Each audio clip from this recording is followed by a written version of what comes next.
오늘 말씀을 나누기 전에 우리가 야고보서 1장부터 3장 말씀까지 나눈 지 꽤 시간이 지났기 때문에요. 이전의 말씀들을 좀 상기시키고 그리고 다시 오늘 말씀을 보도록 하겠습니다. 먼저 이 야고보서는 한 가지 특징을 가지고 있었죠. 신약 성경 중에 한 가지 큰 특징이 있었는데 그 특징이 무엇인지 혹시 기억나시나요? 다른 서신서와 구별되는 정말 확연히 차이 나는 한 가지 특징이 있었습니다. 그것이 무엇이었냐면 몰라 이래요.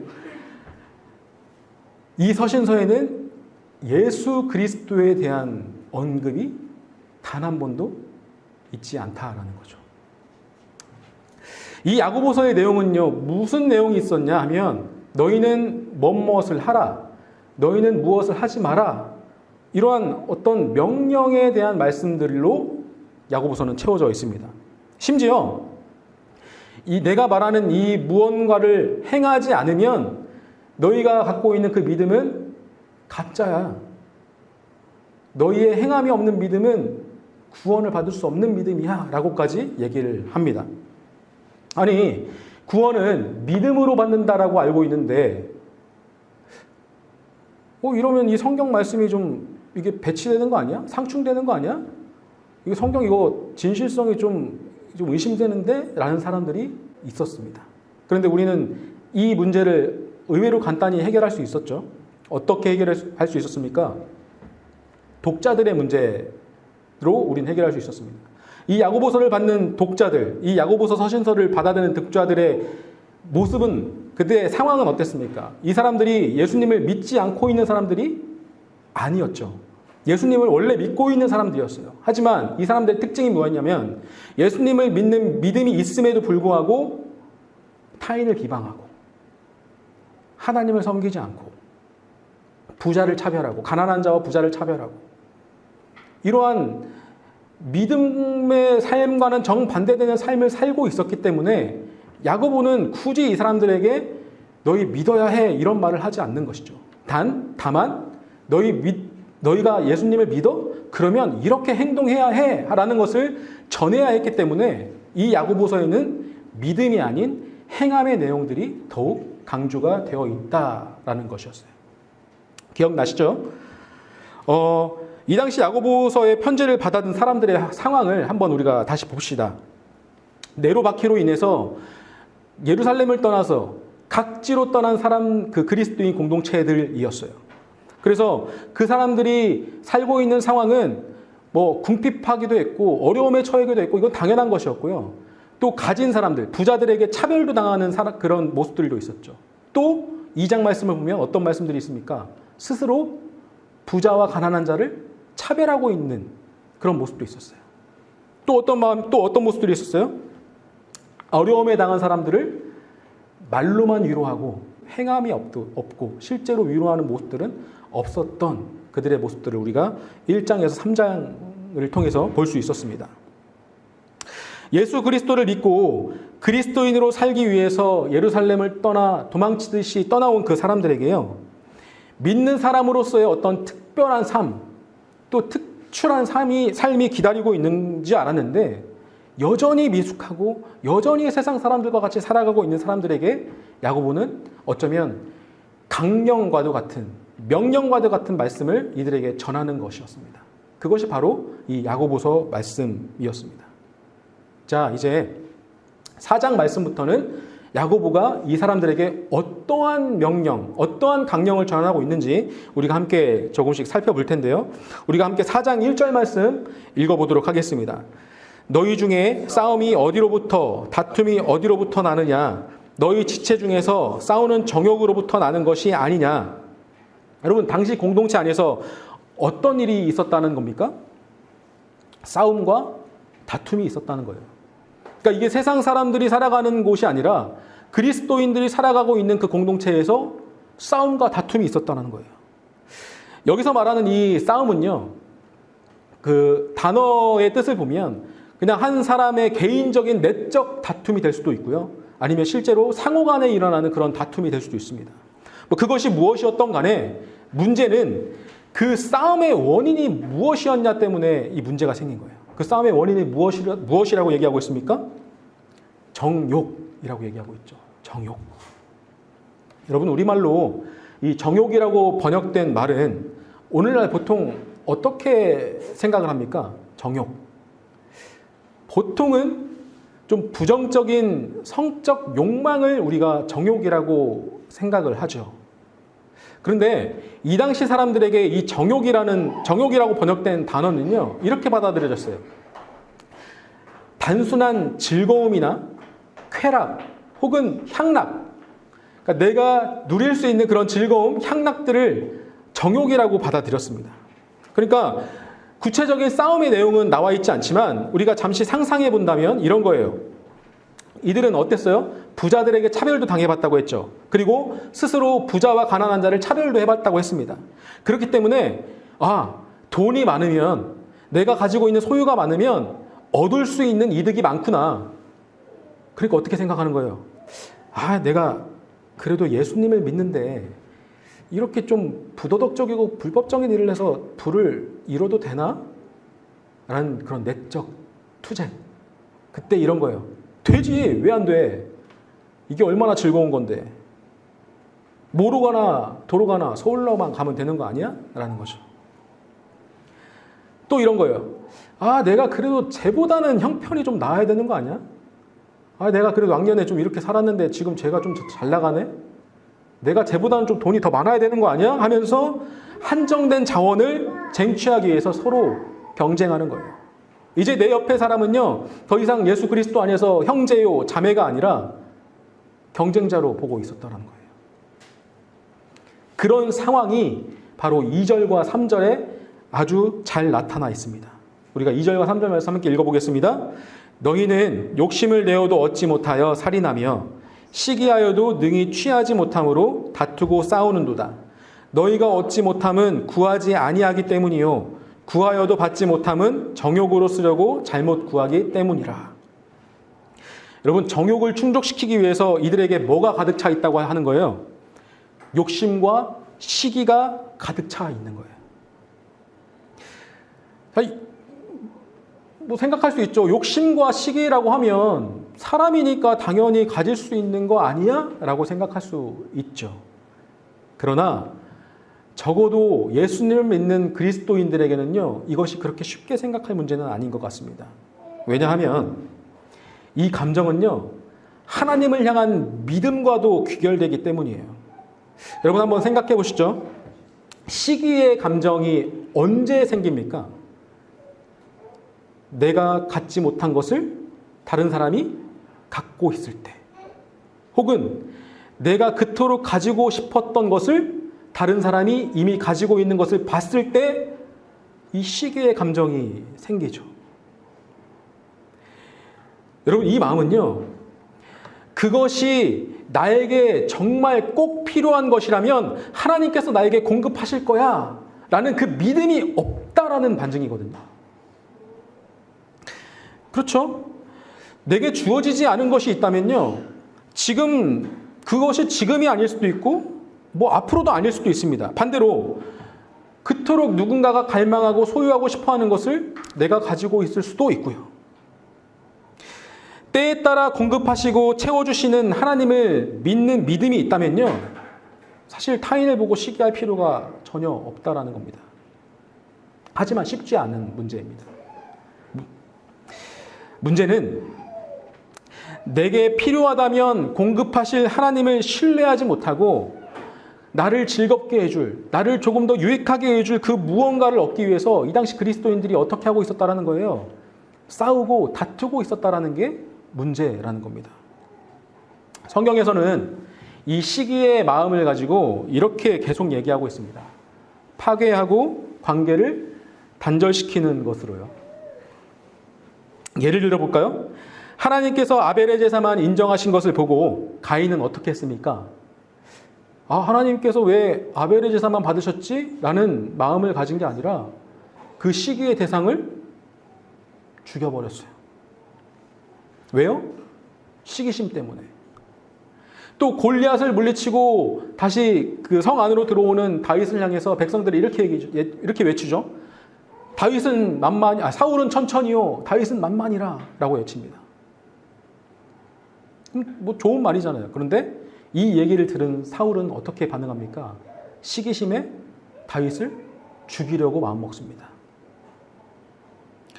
또 하나 예를 들어볼까요? 요셉을 시기한 그 형들 어떻게 했습니까? 요셉을 종으로 팔아 넘겨버렸어요. 이 사람의 시기와 욕심은요, 거의 필연적으로 부정적인 결과에 다다릅니다. 바로 이런 일이 이 당시 그리스도인 공동체에서 일어나고 있었다라는 것입니다. 다시 말씀을 보면요,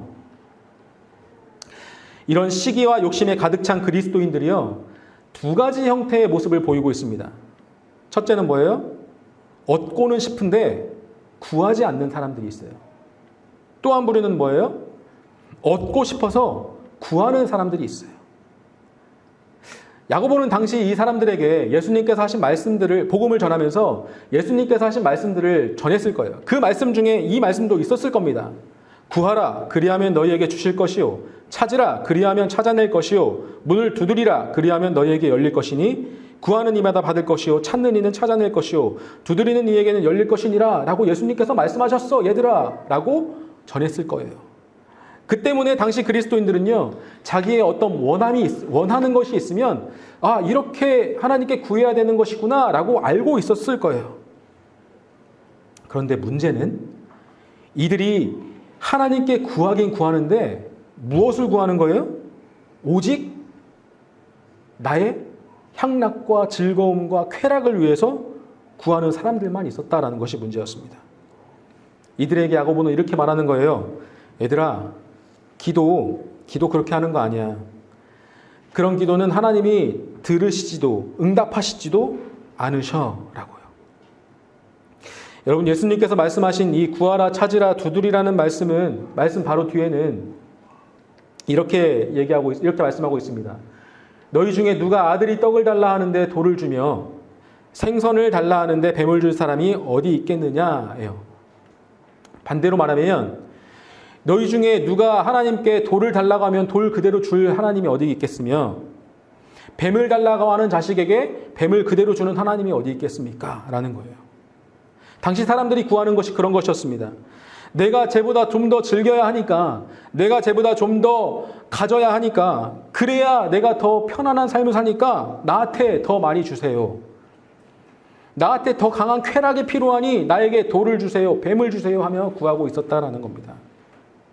여러분, 만약에 이러한 욕심에 기반한 기도를 하나님께서 전부 들어주신다면 어떨까요? 여러분, 한 번쯤 상상해 보시지 않으셨나요? 내가 이번 주에 산 복권이 당첨된다면, 내가 지금 보유하고 있는 주식이 이번 주에 몇 배로 오른다면 하나님 오르게 해주세요 라는 그런 기도. 만약에 하나님께서 이런 기도를 그냥 즉각적으로 들어주신다면 어떨까라는 상상. 그런데요, 그런 일이 실제로 일어난 상황을 어떤 한 영화에서 그려내고 있습니다. 우리가 잠시 그 모습을 보고 말씀을 다시 계속 이어가도록 하겠습니다. You've got prayers. Welcome to the Revelation Superhighway. We bless, no mess. Downloading now.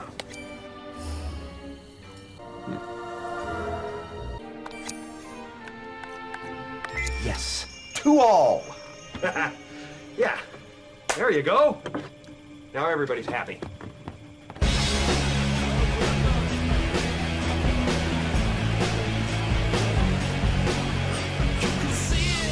I'll drink to that. My tech stock's tripled in 5 days. You know something, Jill? You seem taller. I am. My daughter pitched a no-hitter. I lost 47 pounds on the Krispy Kreme diet. An unusually high number of lottery winners has New York officials concerned. So far, 1,100 winning tickets have been turned in, all strangely from the Buffalo area. More on this story as it develops. The scene nearly turned violent when hundreds of disgruntled Buffalo residents protested last week's lottery results. Stop the lottery! Repent! The end is near! Repent!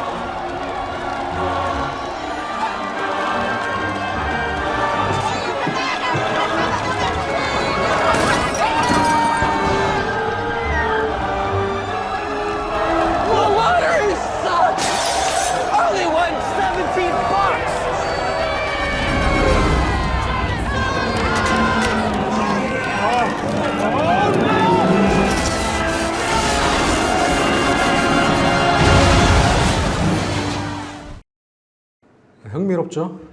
하나님께서 모든 세상 사람들의 기도를 다 들어주신 결과입니다.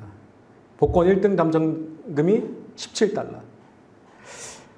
여러분, 여기 나온 이 기도의 제목들, 이 기도의 내용들에는 한 가지 공통점이 있죠. 그것은 바로 기도의 내용이, 기도의 제목이 하나님과는 전혀 무관한 것들이라는 것이었어요.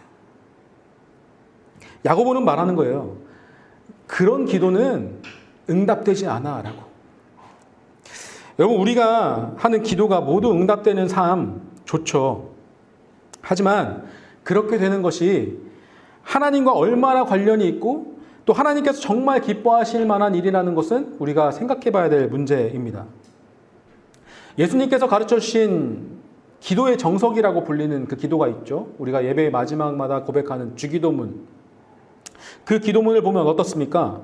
우리가 가장 먼저 기도할 때 구해야 할 것이 무엇이라고 얘기하고 있어요?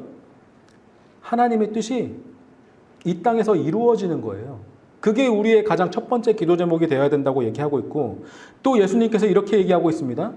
너희가 이 땅에서 구해야 될 것에 대해서 뭐라고 말씀하시냐면 오늘 일용할 양식을 내게 달라고 말씀하시고 있는 거예요. 오늘 우리가 먹을 양식이 있으면 사실 충분한 거라는 거죠. 그런데 이 당시 사람들이 어떻게 구하는 거예요? 주님, 나 내일 먹을 양식 주세요. 나 앞으로 평생 먹고 쓰고 버려도 남을 만한 양식 주세요. 라고 구하고 있었다라는 거예요. 그런데 그것이 주어지지 않으니까 어떻게 하는 거예요? 서로 그것을 얻기 위해 싸우고 다툰 그런 투쟁이 이 공동체 가운데서 일어나고 있었다라는 겁니다. 오늘날 우리도 그런 의미에서 우리가 기도하고 있는 그 기도의 내용들과 제목들이 무엇인지 점검해 봐야 될 필요성이 있습니다. 그런 의미에서 기도 체크리스트라는 것을 한번 만들어 봤거든요. 첫째, 내가 구하는 것이 진정으로 내게 필요한 것인가? 라는 거예요. 둘째, 기도의 응답으로 인해 가장 기뻐할 존재는 누구인가? 라는 겁니다. 마지막 셋째, 기도의 응답을 받고자 하는 것이 하나님의 나라와 그분의 뜻에 얼마나 관련이 있는가입니다. 여러분, 아까도 말씀드렸다시피 정말 내게 필요한 것이라면요, 하나님께서 나에게 그것을 공급하실 것이야 라는 믿음이 있으면 그것을 기도하면 되는 거예요. 누구를 시기하거나 그것을 욕심을 낼 필요가 전혀 없다라는 겁니다. 그렇게 그 기도의 응답이 있으면 자연스레 그것을 가장 기뻐하실 분이 누구입니까? 하나님일 거예요. 하나님이 가장 기뻐하실 겁니다. 그리고 그 기도는 나의 만족과 유익을 위해서 한 기도의 내용이 아니기 때문에 분명히 하나님 나라를 위해 쓰일 수 있는 그런 기도가 될 것입니다. 야고보는 이런 사람들, 기도하지 않거나 자신의 정욕을 위해서 그것을 충족시키기 위해서 기도하는 사람들을 향해서요, 다소 강력한 어조로 이렇게 얘기합니다. 4절 말씀 함께 읽어보겠습니다. 가늠한 여인들아, 세상과 벗된 것이 하나님과 원수됨을 알지 못하느냐? 그런즉 누구든지 세상과 벗이 되고자 하는 자는 스스로 하나님과 원수되는 것이니라. 여러분, 간음이 뭡니까? 간음이. 이 현대 사회에서는 간음을 이 혼인 관계 이외에 있는 사람과 성적인 관계를 가지는 것을 의미하고 있죠. 이것을 좀 더 포괄적으로 얘기해 보면요, 이런 겁니다. 사랑하는 사람을 두고 또 다른 사랑하는 사람이 생긴 거예요. 이 단어를 가장 먼저 사용한 때는 구약 시대에 이스라엘 백성들이 가나안 땅에서 하나님과 이방신을 동시에 예배하려고 했을 때 이들을 두고, 이 이스라엘 백성을 두고 이렇게 얘기했죠. 가늠한 여인들아 라고 얘기한 거예요. 야고보는 이를 그대로 빗대어서 그리스도인이면서 하나님과 세상을 동시에 추구하고 있는 너희 그리스도인들, 너희들이 가늠한 여인들이야 라고 얘기하고 있는 겁니다. 애석하게도 이 현대 사회에서는 간음에 대해서 어떤 형사적 책임을 묻지 않기 때문에 좀 가벼이 여기는 경향이 없지 않아 있죠. 그러나 이 당시 사회에서는요, 간음이라는 죄는 살인과도 버금가는 죄였습니다. 왜요? 여러분들 기억하시나요? 예수님 앞에 끌려 나온 가늠한 여인, 이 여인을 향해서 주위에 있던 사람들이 어떻게 할 준비를 하고 있었습니까? 돌로 쳐 죽일 준비를 하고 있었어요. 그렇다는 건 뭡니까? 간음에 대한 형벌은 돌로 쳐 죽임을 당하는 그 정도에 상응하는 죄였다라는 거예요. 그러니까 이 말씀을 본 이 당시 야고보서의 독자들은 깜짝 놀랐을 거예요. 내가 그런 사람이라고? 왜요? 하나님과 세상을 동시에 사랑하는 사람들이었기 때문에. 여러분, 여기까지 말씀을 나누면 이런 생각할 수 있죠. 아, 그러면 우리가 세상을 등져야 되는 거야? 우리가 세상의 안락함과 행복을 포기해야 되는 거야? 아니요. 기본적으로 시기심이 어디서 온다고 했습니까? 하나님께서 내게 꼭 필요한 것을 공급하실 거라는 믿음이 없을 때 생긴다고 했죠. 타인에게 허락된 풍요와 안락함이 꼭 나에게도 허락되어야 되는 것은 아니에요. 심지어 그것을 취하기 위해서 타인을 희생시키거나 부도덕적인 일을 하거나 하나님 말씀과 상충되는 일을 해도 된다는 것은 더더욱 아니에요. 바울이 빌립보서에서 고백한 이 말씀이 그 의미를 잘 대변해주고 있는 것 같습니다. 우리 이 말씀을 함께 읽어볼까요? 나는 비천에 처할 줄도 알고 풍부에 처할 줄도 알아. 모든 일, 곧 배부름과 배고픔과 풍부와 궁핍에도 처할 줄 아는 일체의 비결을 배웠노라. 내게 능력 주시는 자 안에서 내가 모든 것을 할 수 있느니라. 아멘. 바울의 믿음은 그런 거예요. 무엇이 나에게 허락되건 허락되지 않건 그것은 중요한 게 아니에요. 하나님의 관심도요, 네가 무엇을 허락받았건 네가 무엇을 가지고 있건 가지고 있지 않건 이것이 중요한 게 아니에요. 이것에 관심을 가지고 있는 것이 아니에요. 어떤 것에 관심이 있는 거예요? 그 어떤 상황에 있어도 그때에 서 있을 수 있게 하는 하나님을 네가 믿고 있느냐? 라는 것에 관심이 있는 거예요. 그래서 우리에게 중요한 것은 어떠한 것을 구하고 세상적인 것을 추구하고 뭐 하나님 믿음 이런 게 아니라 어떠한 상황에 있더라도 하나님께서 나를 이 때 가운데 지나가게 하실 거야. 나를 이 상황을 견디게 하실 거야. 나에게 허락하실 거야. 내게 필요한 것이라면 하나님께서 나에게 공급하실 거야. 라는 그 믿음이 우리에게 가장 중요한 것이라는 겁니다. 우리가 마지막으로 7절, 8절 말씀을 함께 읽어보겠습니다.